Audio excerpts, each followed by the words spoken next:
हाणे वरी मथो ॿोॾ पई अचे, हथ वठी सिंधियुनि खे ख़तम पिया कनि, तबाह पिया कनि।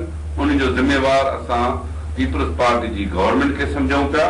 ज़ुल्फ़कार आबाद बि उन जी कड़ी आहे। उते धारनि माण्हुनि खे आबाद कयो थो वञे त जीअं कोस्टल एरिया जी जेका सरज़मीन आहे उते धारनि माण्हुनि खे आबाद कयूं। कराची जो समुंड ते त धारिया विहारे विया आहिनि, पर अॼु बि धारिया माण्हू भली केतिरा बि वेठल हुजनि, पर धरती धणी बि उते आहिनि।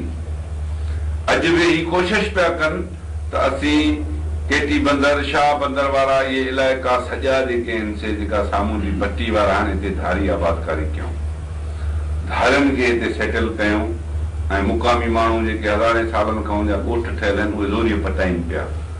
उते लखे एकड़ ज़मीन जेका सिंधी माण्हुनि जी मिल्कियत आहे उन्हनि खे उन खां बेदख़ल पिया कनि। इहा सरासर ज़्यादती आहे त जीअं सिंधियुनि खे अक़लियत में तब्दील करे सिंधी थोराई में थी वञनि त पोइ ही नाम निहायत जेका जमहूरियत आहे, जेका पंजाब जे मुफ़ादनि जो जेका तहफ़ुज़ पई करे, जंहिंमें असां सिंधी क़ौम जी का हैसियत ई कोन्हे, पर असांखे सिंधी क़ौम सॾाइण जो बि हक़ उन में हासिल न आहे।